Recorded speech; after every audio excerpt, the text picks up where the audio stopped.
What's going on, everybody, and welcome back to the Canadian Football Fanatics YouTube channel. And thank you guys for tuning in to another episode of Inside the Bcfc here on the CFF YouTube channel. Coming at you guys once again to talk about all things British Columbia Football Conference. Excited to do so as we move towards playoff season as we enter into week number 9.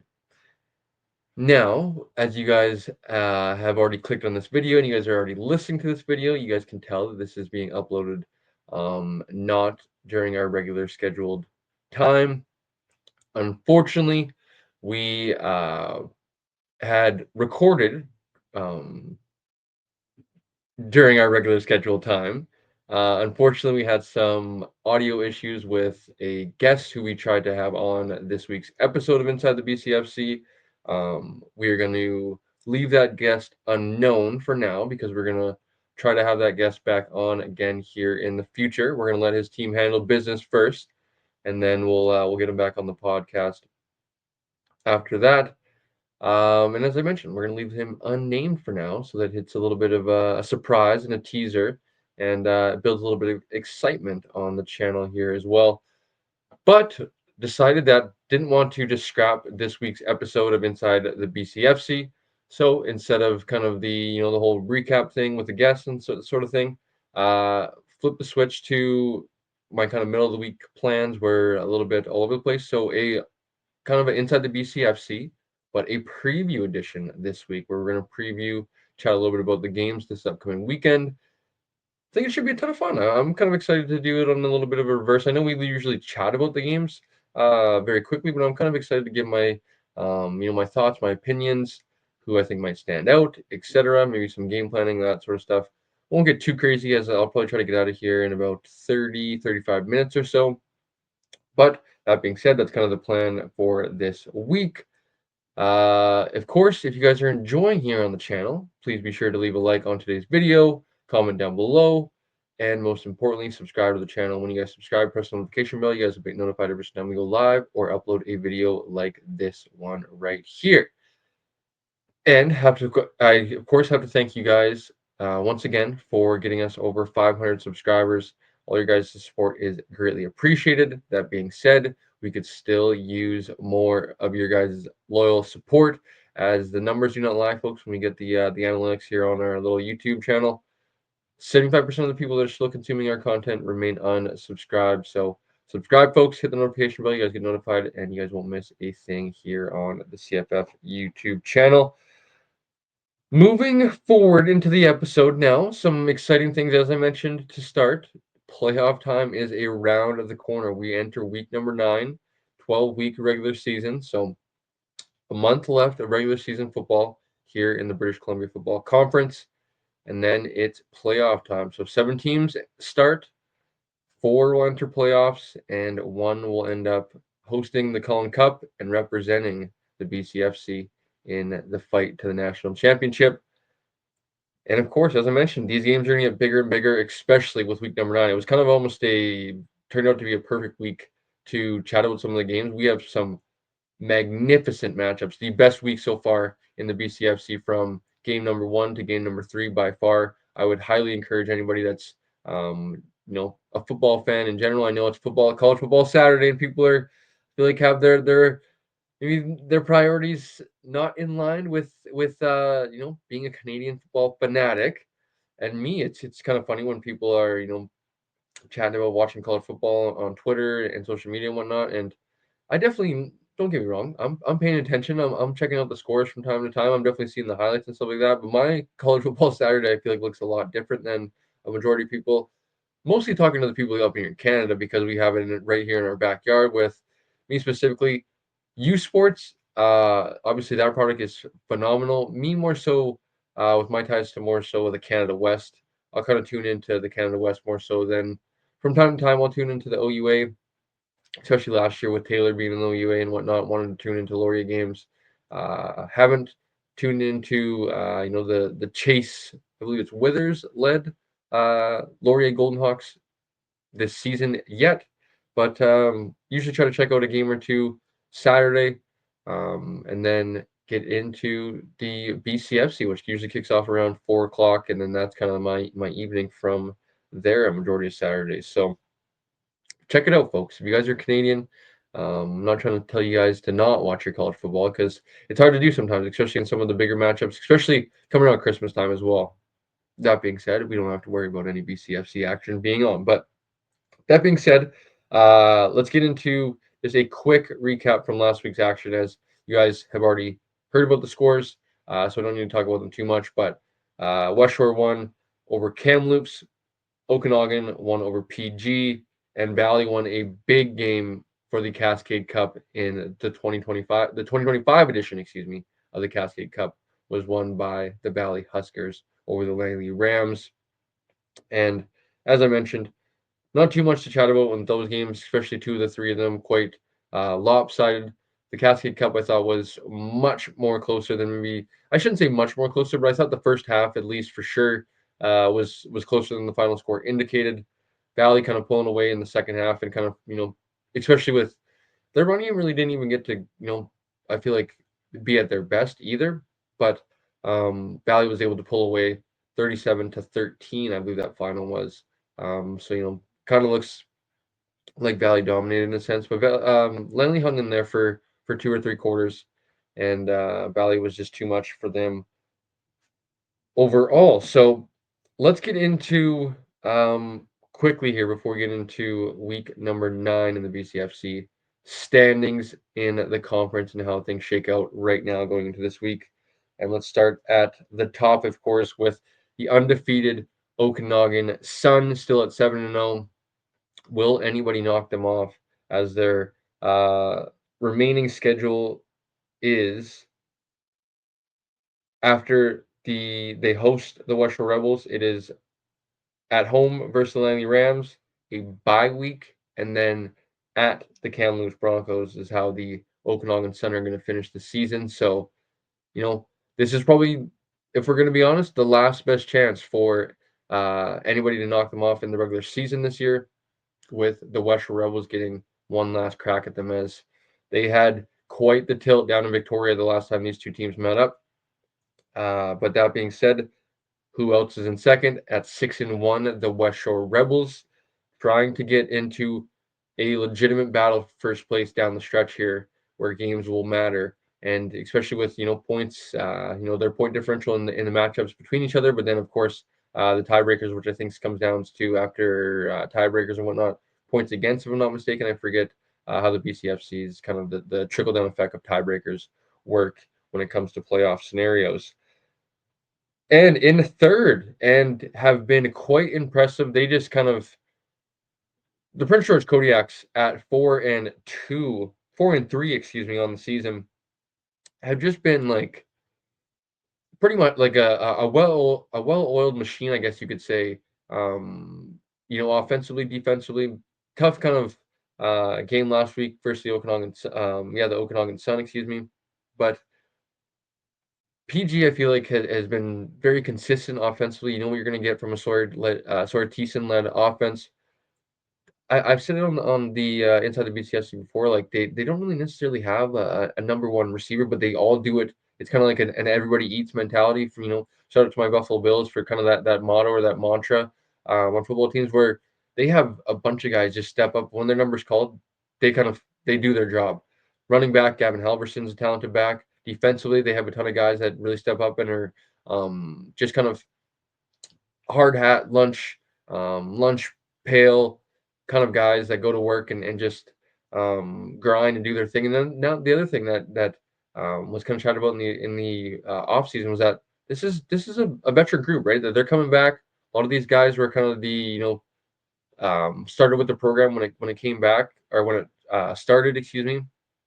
And now these guys are into their third, fourth, and fifth years, and they're starting to really kind of be able to leave their mark on the field. And I'm really curious to see what PG is going to be able to do in a playoff situation, and if they're able to hold on to that third spot, especially with some of the matchups we have here coming up down the stretch, and some teams that are going to play each other a few times here in the last month.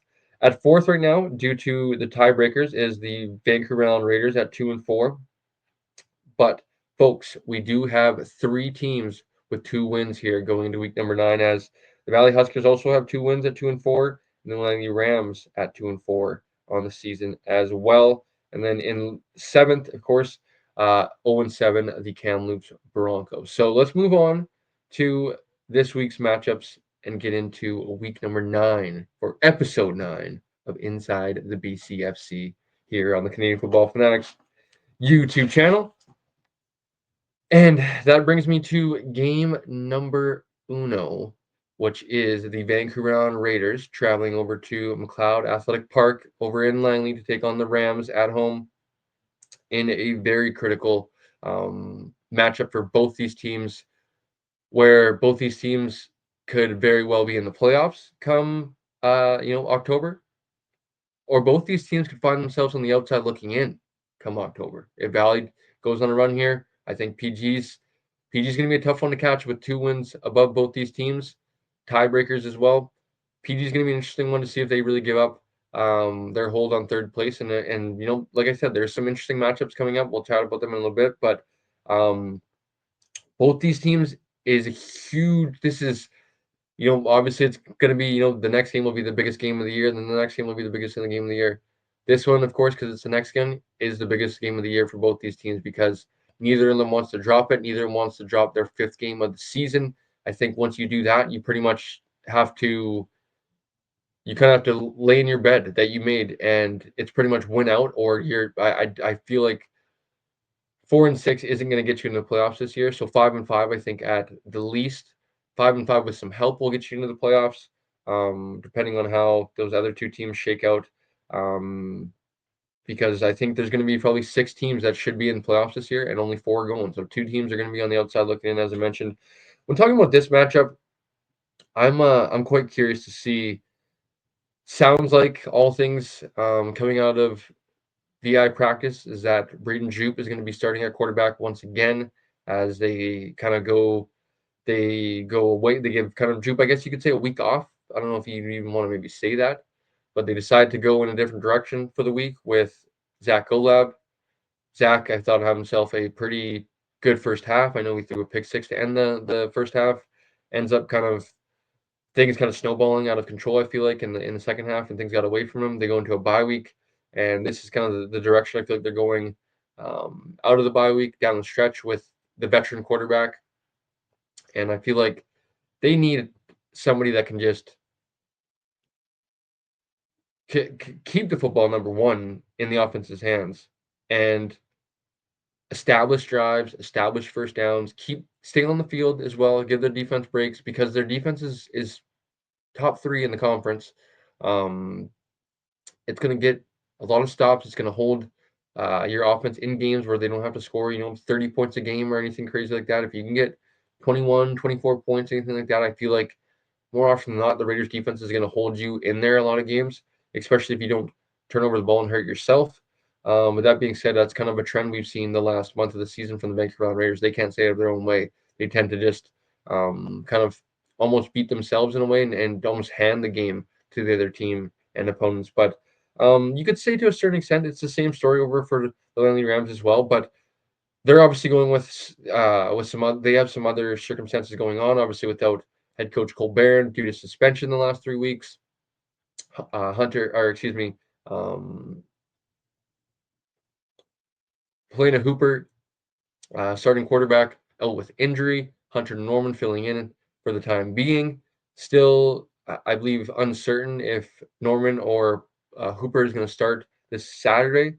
But they have a fairly offensively for the Rams. They have a they have a very talented running back room, a very talented table of backs. With obviously they just bring in the recent addition of Damon Badenhorst. They already had in an RB1B is what I kind of like to dub them. Both is Bruce Jones, and then Reggie Elliott as well. They kind of have a ton of backs, as I mentioned.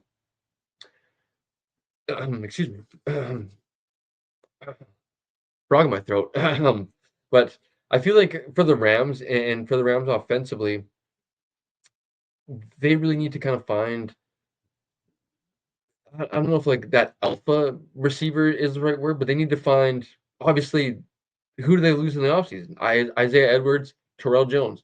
Wide receiver 1, wide receiver basically same thing as they had in the back and they have in the backfield. Wide receiver 1 and wide receiver 1B in Isaiah and Terrell. And they go U Sports this season, and they haven't been really able to fill that role to their standard, I guess you could say. The young fellas have done fairly well, I think, this season, but probably a thing where like you're gonna see, dividends maybe a season or two down the line where these guys really start to take off and really start to show that they used all those reps early on in their career to pay off and really start to um, trend in an upward trajectory, which it'll be curious to see. And I think it's obviously another thing when you don't have your starting quarterback in there as well. So this one to end things off is huge because when you look at playoff implications, both teams at 2-4, how things play out from here. As I mentioned, neither team wanting to drop that fifth win or fifth loss, excuse me, on the season. After this matchup, to start with the VI Raiders first, the VI Raiders host the Western Rebels, which I remind you guys that they had a heartbreaking and close loss to the Western Rebels at home the last time these two teams met up in Nanaimo. And then they go to the Valley Huskers, which will be another huge matchup with even bigger playoff implications.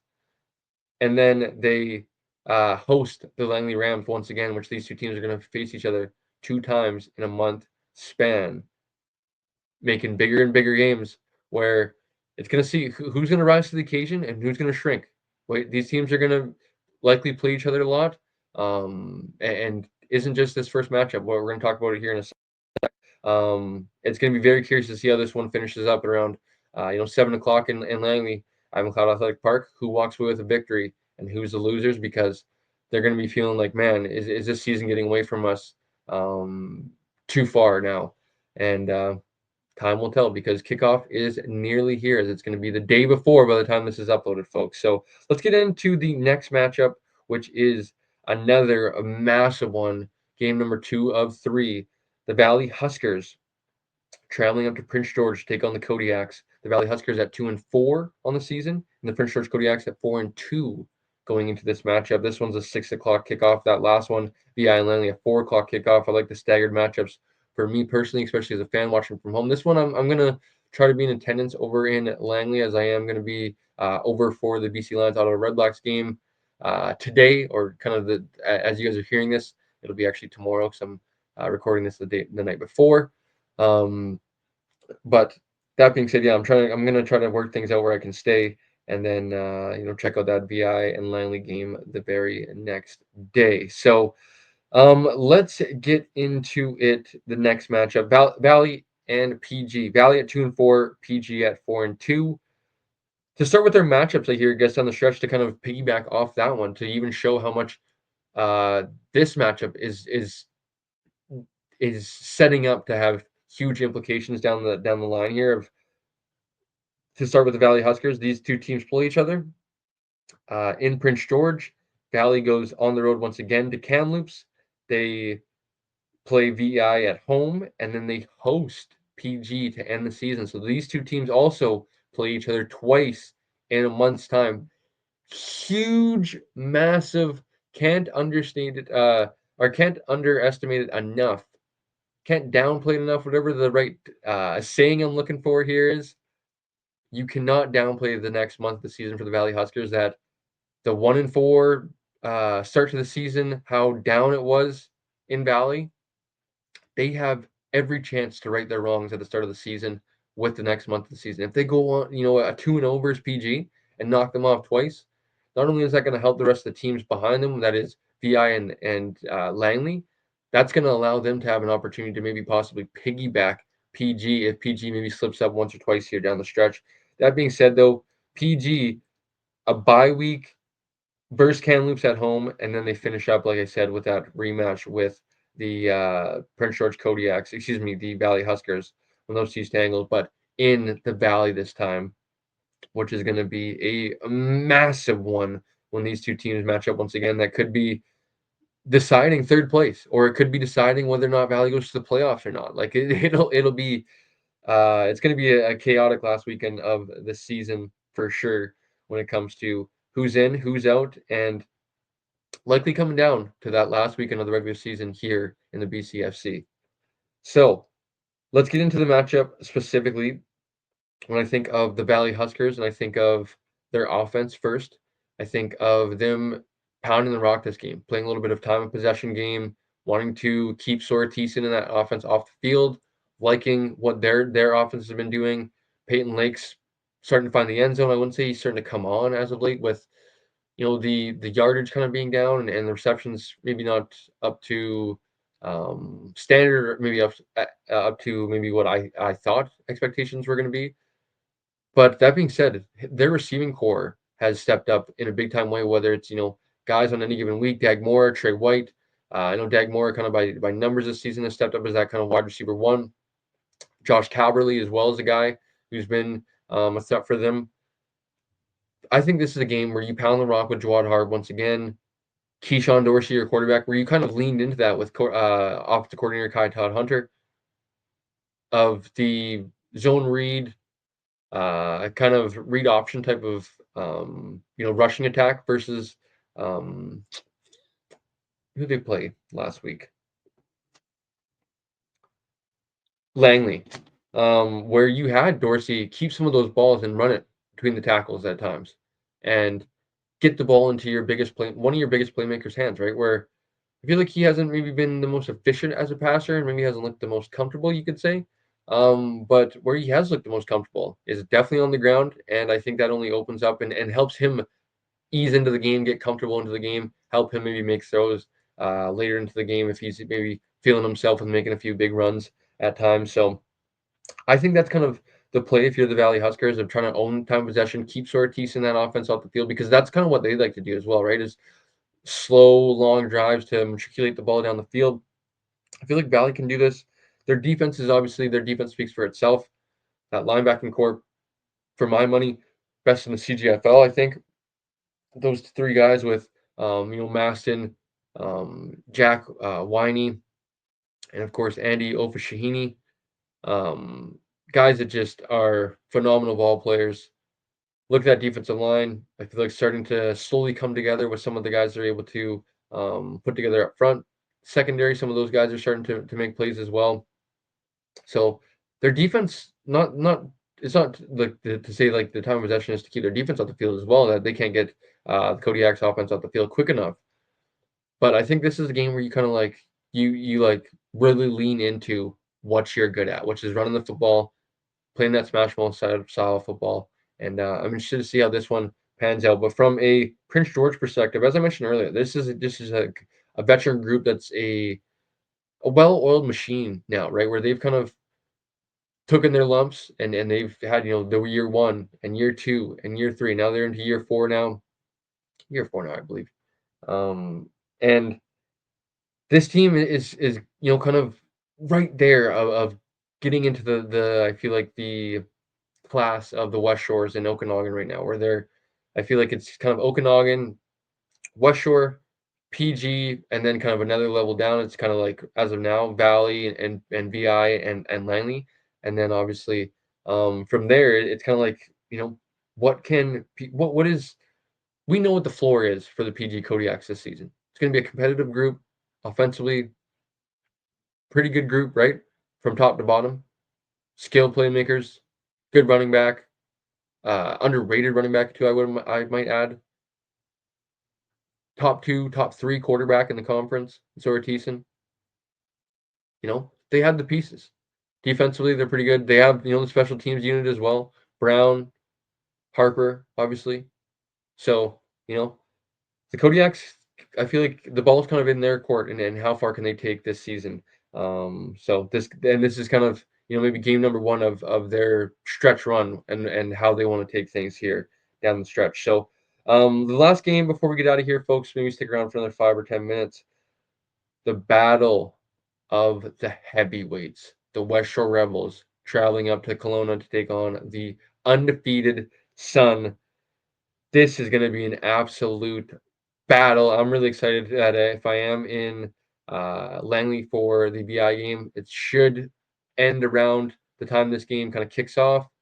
Hopefully, maybe get on the bus and throw this game on as I go back to the ferry and hopefully be able to maybe not use all my data, waste all my data in one go, but that's what we have to do. That's what we have to do because this game is going to be phenomenal. A must-watch game if you're a Canadian football fan, if you're a CJFL fan, especially.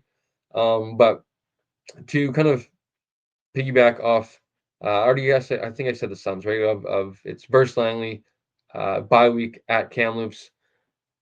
Sun, if they win this game, they're going undefeated this year. I don't think that's a hot take. West Shore at VI versus Langley by week 10 this season. It'll be interesting, right? With, I think more specifically that VI game, we'll see what happens with Langley and VI of how they come out with that one. But I like how VI matches up with West Shore. Personally, myself, call me biased, say those for the comments. That being said, this game is going to be an absolute barn burner. If it lives up to, if it even gets close to the game that we saw last time, it was hard to believe what was happening in that fourth quarter. The last time these two teams met up in Langford, as the Okanagan Sun won a thrilling comeback, 43-39 over the West Shore Rebels, down in West Shore, as I mentioned already. I mean, if you're West Shore, you had him on the ropes. You had him. You were up. I don't know what it was at halftime. Jumped out to an early lead. I don't even think that was the Zion Brown game. If I'm not mistaken, that was the Tyrell Hofflin game. If I'm not mistaken, the 3-touchdown Tyrell Hofflin hat trick game where Tyrell Hofflin goes off. Zion Brown obviously had the hot start to the season.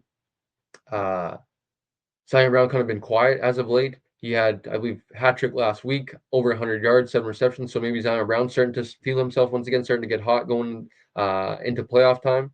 Where if the West Shore Rebels have a array of talent in that receiving core, whether it's as I mentioned, Jenkins, Beckworth, Hoffland, Brown, you name it, those guys are able to fill in, do their job. They have wide receiver one and wide receiver two, but those guys kind of same thing as like the PGs and stuff like that. Of like they have guys that they're very comfortable with down the ladder, the receiver fours and fives. They're not just kind of those guys that are, you send out to the field, he runs a go and kind of he never gets any targets. They have a very talented group down in West Shore, and then you obviously look that they haven't had their starting back all season for pretty much. And Carter Williams being hurt, Williams being a very talented back in my opinion when he is healthy, up there for top 3, top 4 back in the conference. Been Ryan Vincent's been filling in his shoes.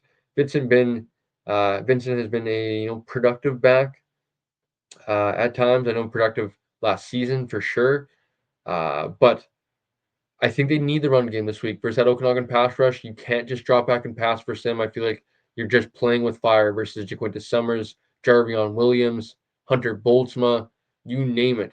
Um, I'm I'm forgetting number nine's name off the edge there as well. Forgive me, number 9. But linebacking core as well. Oh, so, got a little excited there. Moved the table when you look at don't even have their best player defensively, but Grayson Statham, uh, Philip Palmarin. You look at the back end, absolutely loaded. Ahmed Berhat, Brown and Vicente Ferreira and Easton Fensky, you name it, man. They have a talented group on the back end that I just feel like if you try to play that one-dimensional football, if you're the West Shore Rebels and draw back and pass, you might get somewhere for like you did last time, 3 quarters, something like that. But once they start to in the fourth quarter, they got after Gavin Session and really kind of started to play it apart. Slow drives down, weren't able to be as effective as they were in the first half of that meeting, that matchup. So I'm very curious to see how the West Shore Rebels offense attacks the Okanagan Sun defense. I think that's going to be the most intriguing, exciting matchup for me personally. But that being said, you also can't count out the West Shore Rebels defense versus the Okanagan Sun offense, which would be a very talented and exciting matchup as well. As that West Shore Rebels defense is starting to come together as well, especially with their front starting to affect games, starting to cause havoc, led by, of course, Manny Fiatu up front, who is kind of the tip of the spear, not only on defense, but that defensive line. Linebacking core starting to make plays.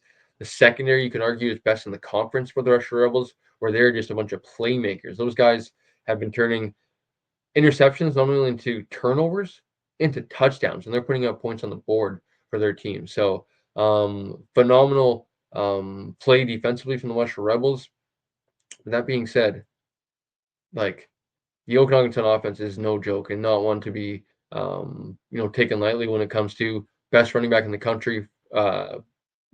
Country. I shouldn't hesitate on that. Best running back in the conference is what I meant. In the conversation for best running back in the country for sure. But Jaron Hardesty, I mean, is a problem. He's one. He's kind of the guy you look to first of like got wanting to stop him, but then you look to stop him. Liam Kruger had a field day. Oh, what do you have? 400 yards, 5 touchdowns last week, I believe, something like that. He's a very productive quarterback. I tend to lean towards like he's like more of the game manager type, and that's where I think you kind of have to maybe lean into like trying to play college football to not make a mistake, right? Liam Kruger more often than not isn't going to make a mistake. He knows he has a great defense on that side of the football. Don't make a mistake. Run the football. Open up play action. Good things will happen for your team. So I think that's kind of the bread and butter for the Okanagan Sun. But they've had receivers now start to step up here week after week. Not only Falconer's starting to come alive after his hat-trick game a couple weeks ago. He got back in the end zone. Different receivers are stepping up on a weekly basis for the Okanagan Sun, where they are a very dangerous group offensively. So this is going to be a game where, the Okanagan Sun, I would imagine, are going to keep doing the Okanagan Sun. They are going to keep on being a juggernaut, and it'll be more so for me of like, it'll kind of sound like a moral victory or like well, Cole, why are you kind of saying like if the Western Rebels lose, it's a good thing? I'm not saying it's a good thing, but for me, keep it close, and I think it's one you can like hang your hat on come playoff time, likely come the Cullen Cup. If we're being honest, if anyone can lock up the Western Rebels, I'm going to be curious to see who ends up matching up with them in the playoffs, as I don't think anybody will catch them for second. Can anybody knock them off, or is it going to be an Okanagan Sun, Western Rebels, Cullen Cup? For me personally, I think it is, and I think in this game, this is one that you proved last time you could hang. You proved you could be in the fight. Now up in Okanagan, where likely the Cullen Cup will be, prove it once again. And if you come out a touchdown short, 3 points short, you can live with that because in that locker room, Coach Connor Bryan should be telling them, you know what, we're going to see these guys again, and we can play with these guys. And the third time's going to be the charm. We can knock these guys off. But that being said, it's going to be no easy task for anybody to go into the Apple Bowl in October. We're in September still.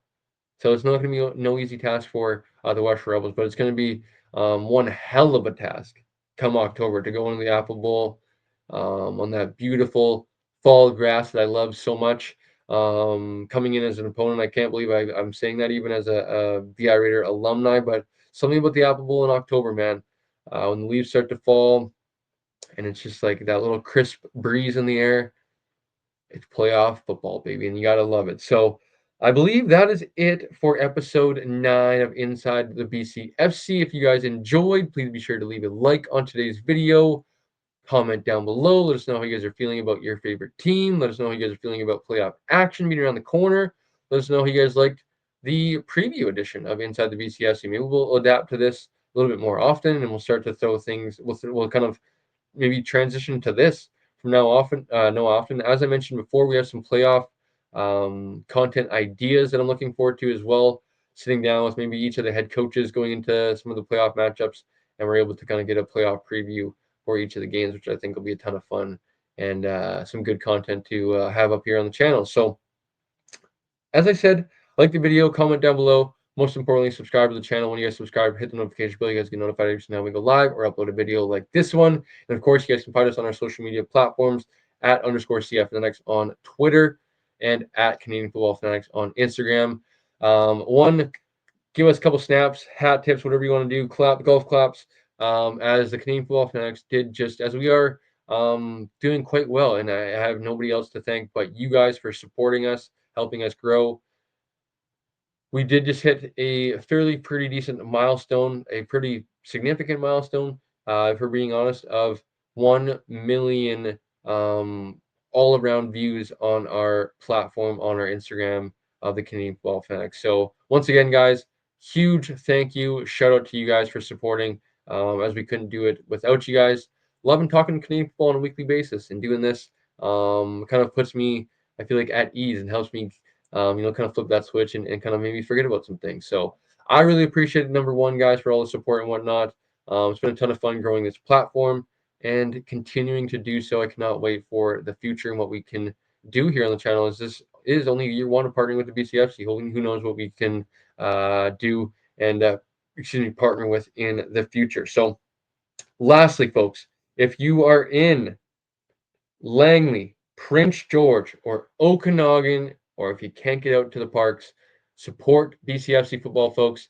As I mentioned, if you're in those areas, Langley, Prince George, Okanagan, get out to the park, check out some live football because it is a great product, especially live.